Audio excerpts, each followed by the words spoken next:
और बिलावल भुट्टो ने हालिया पाक भारत जंग के बाद खित्ता पहले से ज्यादा गैर महफूज हो गया है।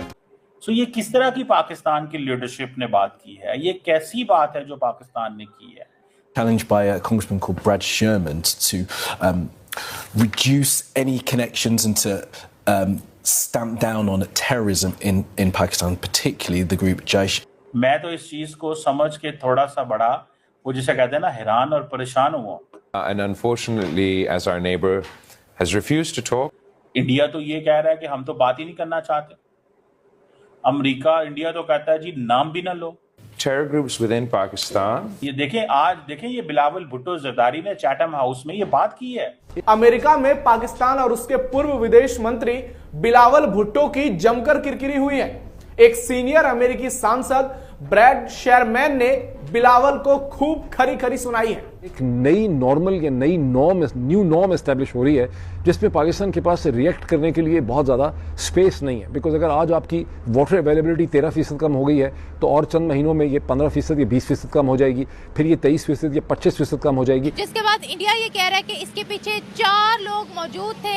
आईएसआई की ये सारी प्लानिंग थी, आईएसआई ने ये अटैक करवाया और वहाँ पर ये पूछा गया था कि क्या आप हिंदुओं को स्पेशल वहाँ पर टारगेट किया गया। जून 5 तक की सूरत हाल ये है कि इंडस वाटर सिस्टम के अंदर जो पाकिस्तान को पानी की अवेलेबिलिटी हुई है वो 13% कम है, 13.3% कम है।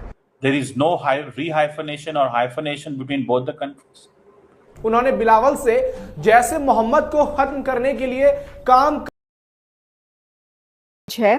दुनिया का मशहूर तरीन सैन फ्रांसिस्को का, उसको गोल्डन ब्रिज ऑफ अमेरिका कहा जाता है। यहाँ पर बहुत ही ब्यूटीफुल, दुनिया का दी मोस्ट ब्यूटीफुल ब्रिज कहा जाता है। तो अब ये जो चेनाब ब्रिज है इसको गोल्डन ब्रिज ऑफ इंडिया का नाम दिया गया।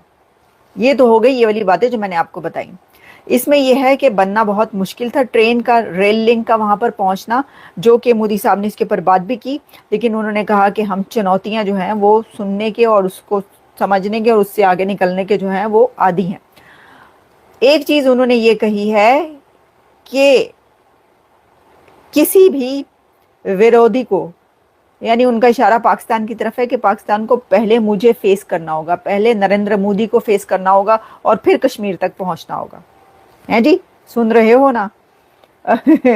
सुन रहा हूं मैं, रो रहा है तू, वगैरह वगैरह, इस तरह का जो गाना था, तो सुन रहा है ना तू। ये उन्होंने जो है ये सारी बातें की हैं।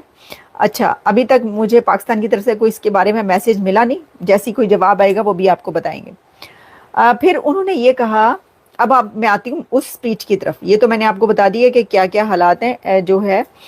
अच्छा, एक और चीज़ उन्होंने कही, नरेंद्र मोदी साहब ने अपनी कहा है, ट्वीट्स भी किए हैं इसके ऊपर, और कहा है today's program is a huge celebration of India's unity and willpower with the blessings of, अच्छा, माता।